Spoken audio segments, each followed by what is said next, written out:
Chapter 1. The Insistent Voices. Beau Dunn was not one to talk in his sleep.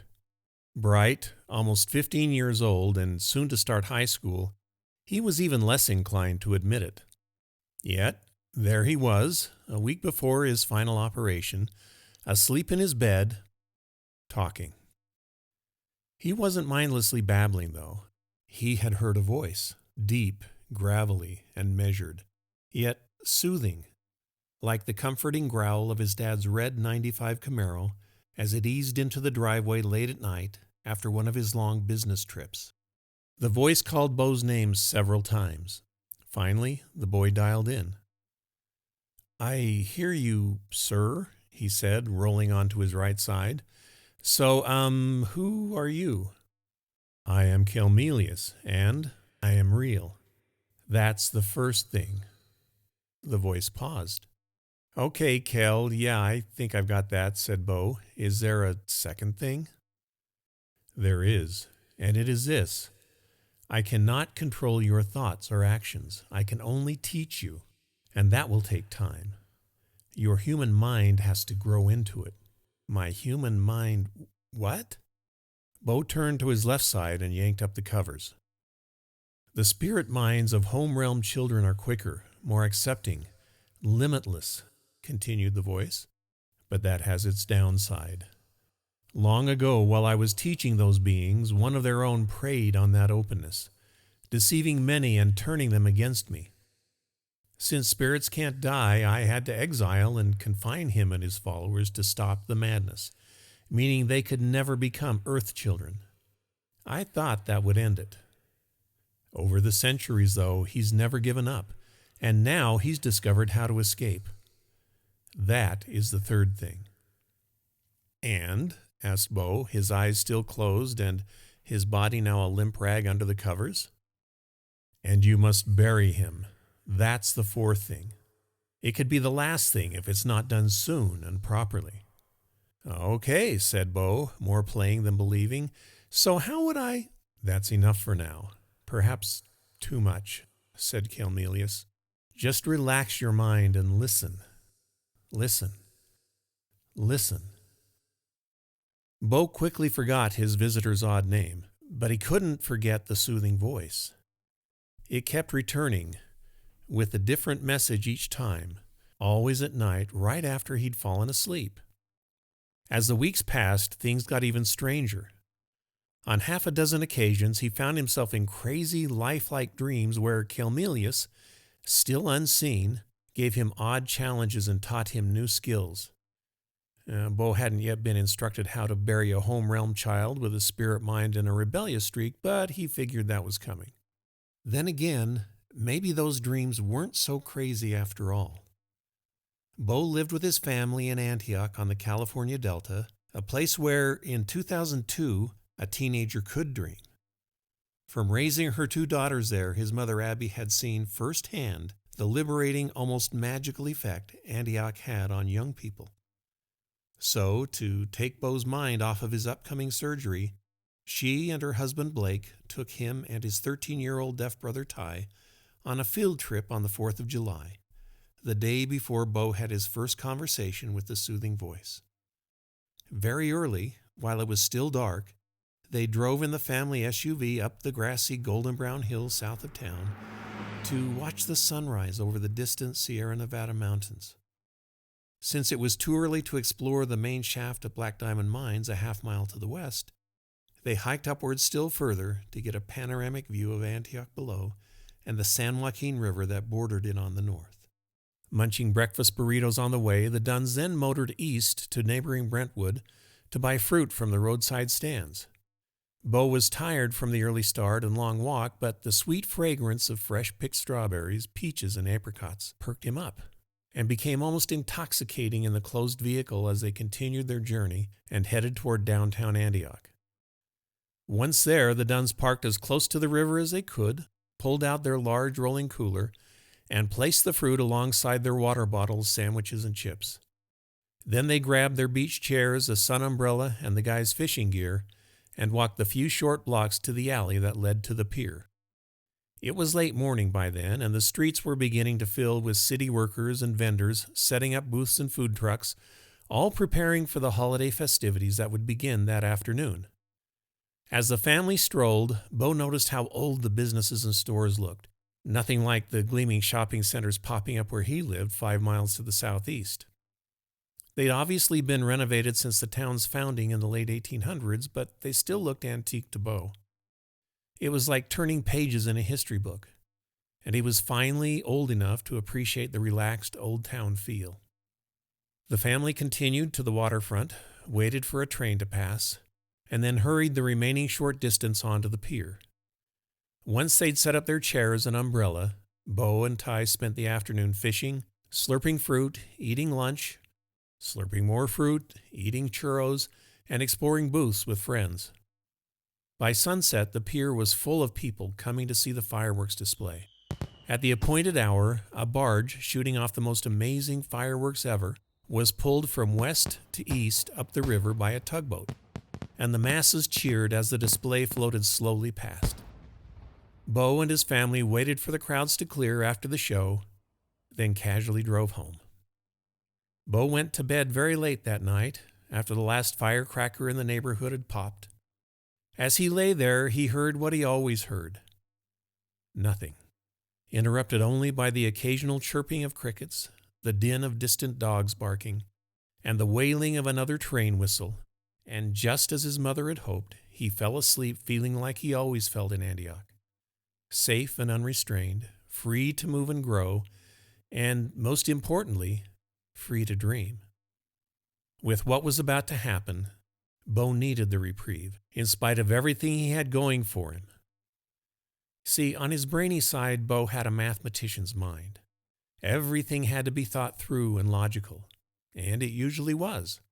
Yet, his physical side was athletic and much more carefree.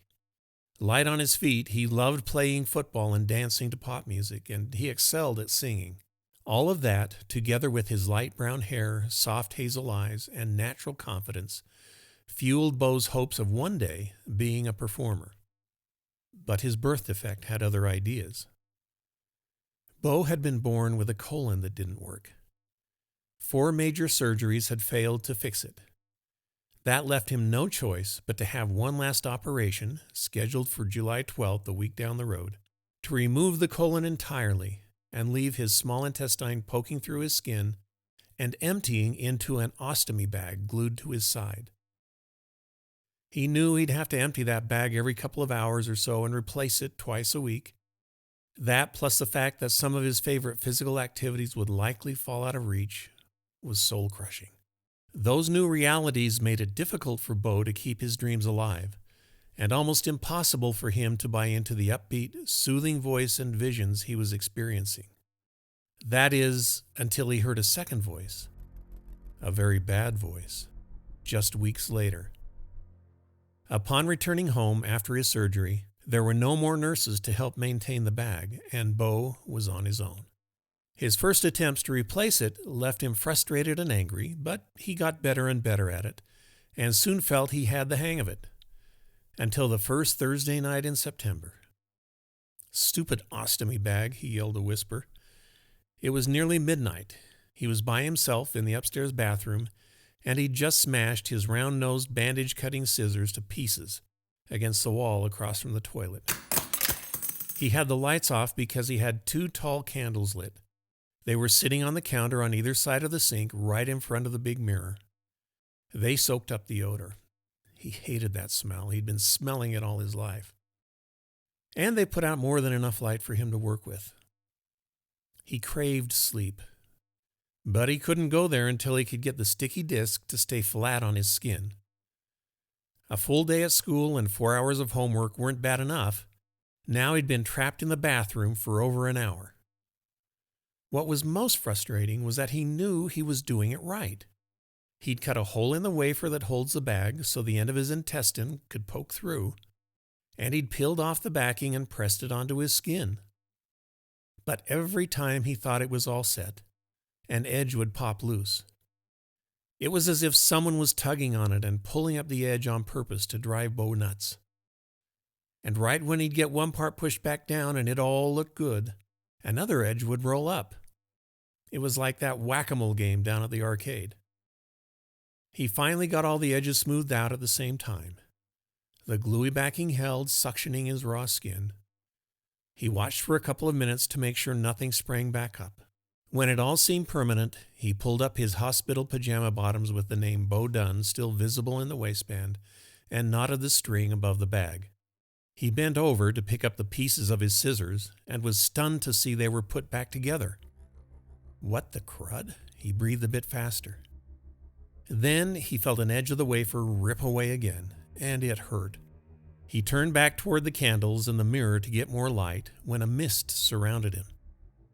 It wasn't wet, it was just there. He leaned over and reached his hand under the shower head, but nothing was coming out.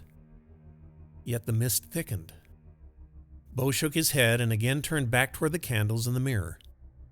Just as he did, the scissors flew out of his hand and crashed against the wall across from the toilet again. And then the candles flamed out, leaving him in the dark. Only the glow of the full moon shining through the tiny window high above the bathtub gave him enough light to keep from tripping over himself. As he faced the mirror, he noticed a dark form behind and slightly above him, getting bigger, in the shape of a person. He knew it couldn't be his shadow because the moonlight was coming in from the side and above. He breathed even faster. As he gasped and spun to look at the image, the bathroom door flew open. There in the doorway, dressed only in his t-shirt and white pajama bottoms, was his dad. The moon shining on him made him look like a massive ghost. Beau yelled, scared out of his head, and stepped backward, tripping over the toilet and falling into the tub. He grabbed for anything in reach to stop his fall and pulled the shower curtain and rail down on top of him. "What in the world are you doing in here?" asked his father as he flipped on the light. "All kinds of weird noises, broken scissors on the floor, and you standing there in the dark." "Well, you were standing there in the dark. You should be done by now. Why don't you clean this stuff up and go to bed?" He reached down and helped Beau up. Then, like always after getting on his son's case, he turned and walked away without a word, leaving the young man to figure out what to do next. Shaking, Beau struggled to put the shower curtain back up by himself. Then he focused on the edge of the wafer that was still poking up. He pressed and held it down again and waited. Then he heard the voice, distinct and clear. "Give up," it said. The voice was scratchy and tinny, as if it were coming from an old radio speaker. Beau decided to get out of there. Before he could move, though, the bathroom lights flickered off. Then the candles reignited on their own. Slowly at first, and then they burst into huge flames. Shocked, Beau fell back against the opposite wall and slid to the floor. It took a minute to get himself together. When he did, he noticed how intense the heat from the candles was. Now, besides being scared spitless because of everything else going on, he was afraid the house was going to burn down. He edged up to the sink, grasped a candle in each hand, and plunged them wick down into the toilet. Their flames doused, he left them there and stepped toward the door. It slammed shut in front of him and locked.